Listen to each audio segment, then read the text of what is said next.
আমি সবারকে উদ্দেশ্য করে বলছি, তোমার যদি কাজ শিখতে হয়, তোমাকে যদি আর্ন করতে হয়, প্রথমে মাথা থেকে এটা বার করতে হবে যে কাজের শুরুতেই আমার কাছে কোনো ক্লায়েন্ট আসবে। কাজের শুরুতে কখনো ক্লায়েন্ট আসে না।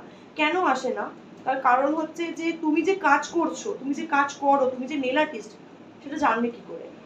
তো এই সবাই না প্রথমেই একটা প্রফেশনে আসার পর ভাবে এই ইন্ডাস্ট্রিতে হয়তো বা এই প্রফেশনটাই হয়তো অনেক ইনকাম, ঠিক আছে, মানে আমি শিখছি মানেই আমি ভালো টাকা আর্ন করতে পারবো, ঠিক আছে। এই ব্যাপারটা কিন্তু মাথা থেকে তোমাদের বার করে দিতে হবে।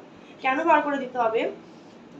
আমরা যখন কোনো কাজ শিখি, যতক্ষণ না আমরা কি বলবো, মানে একটা পারফেক্ট কাজ আনতে পারছি, ততক্ষণ কিন্তু মাথায় এটা আনলে চলবে না যে আমার কাজ শেখার পরই ক্লায়েন্ট হবে। এরকমটা কিন্তু নয়। তুমি কাজ শিখলে, কাজ শেখা, সেটা নেল বলো কি মেকআপ বলো, সবাইকে প্রথমে মডেলের ওপর কাজ করতে হয়, ঠিক আছে। তুমি কোনো জায়গায় পোস্ট করো যে আমার প্র্যাকটিসের জন্য মডেল লাগবে, মডেলকে হায়ার করলে তুমি, করার পর তাকে দেখো, আমাদের তো এত দামি দামি প্রোডাক্ট, তুমি তো ফ্রিতে কাজ করতে পারো না, মিনিমাম একটা পে করে নেবো, নিয়ে তাকে বলবো আমার মানে কাজটা শেষ করার পরে আমরা ক্যাপশন দেবো মডেল প্র্যাকটিস বলে। তাহলে কি